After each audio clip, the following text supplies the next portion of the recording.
Okay. So I'm going to try something a little bit different from the previous videos I've done based on all of your great feedback. And so I'm hoping that this is a little bit better and I'm capturing points from all of the papers and making connections with all of them in a succinct way. So I'm kind of going to go backwards. So I'm going to start with the last piece I've read. So Smith and Franklin, the survey of ultimately what becomes 670 African-American men based on an original survey from the Washington Post. And I'm quoting, the central point in these studies is that African Americans draw on hope as a way of remaining perseverant in the face of adversity. And what is important to kind of take away from this particular study is that while hope can mean many different things, this piece specifically defines hope and then also builds upon previous studies that look at hope as a coping mechanism and what that correlates with. So the central point, Dr. Smith and Dr. Franklin, the central point in the previous studies is that African Americans draw on hope. I said that twice. Oh my goodness. I copied it twice and it wasn't supposed to be that. There was supposed to be another quote. Okay. But my main point is that the previous studies, low hope, revealed that would mean that collective action is needed. It's not just individual action. So when we're looking at, okay, an African-American man says that they have low hope, it doesn't necessarily mean that it's this previously understood as a negative thing. It is that there are realities that they're recognizing that are different than those with higher hope. That, yes, collective action is needed. They're looking at the bigger picture. So that was my takeaway with the Smith and Franklin piece, and then the Franklin et al. Piece, focusing on Latinx students in predominantly white higher education institutions, that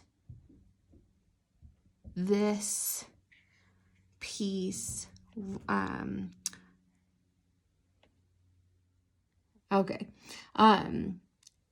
the Latinx piece, the study found that racial microaggressions contribute to physiological and behavioral stress responses for the Latino student sample in the study, so that racial battle fatigue does contribute to the climate for Latinx students, and it goes beyond the academic factors in that institution. It's the entire climate of the institution. So this study is important because it is specifically addressing a historically marginalized population in terms of looking at examining racial battle fatigue, which there are still needing to be studies done with specific populations to further the scholarship behind racial battle fatigue, and looking at post-secondary settings, the framework. I've got to say I wasn't surprised by this study, but that it's necessary to have the quantitative data to show that these racial microaggressions do have a behavioral and physiological effect on Latinx students. Then the Franklin literature review that focused on literature surrounding racial microaggressions, racial battle fatigue, and racism-related stress in higher education. My takeaway with this one is that Franklin's ultimate conclusion when looking at next steps that administration within these higher ed institutions is still predominantly white. In order to break this continued system of acceptance of microaggressions and not challenging them by the institution, microaggressions, microassaults, and microinvalidations, there has to be an adamant and explicit discussion and condemnation by those who are seen as in charge in order to break this cycle, and the intentional hiring of individuals within that system that intend to break these cycles, which is interesting. So one of my connections for this week is that tomorrow I am going to be having lunch with the first candidate for the dean search for College of Ed, and one of my questions is going to be about how are you as the dean of the College of Education going to explicitly not react but actively implement before incidents happen surrounding institutionalized racism or acts of microaggressions, or what are you going to do about it? And to be preemptive instead of reactionary. And are you going to provide explicit ABAR training? Are you going to have the College of ECS lead and facilitate a discussion?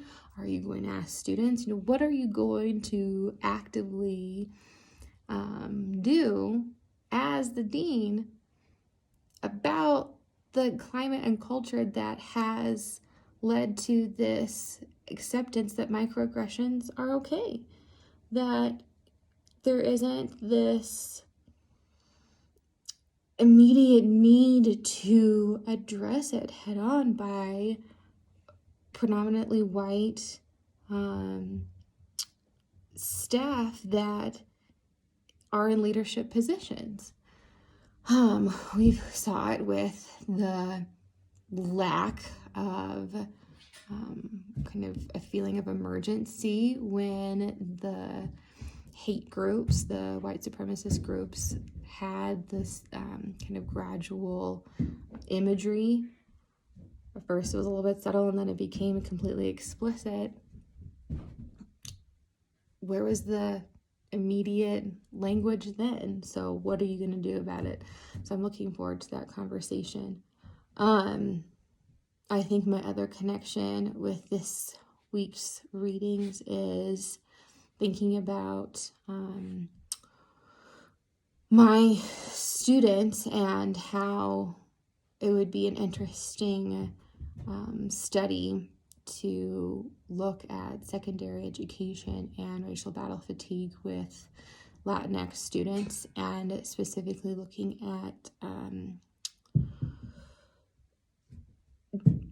how within their family too, what is happening in terms of the assumptions being made with their family members, with themselves, about citizenship status and realities within that too. So having a racial battle fatigue and this question of citizenship, so this kind of blending, that would be a really fascinating study. But for the project for eventually that we'll do for the poster session, I'm looking at Black girls. So not a study for today, but eventually, yeah.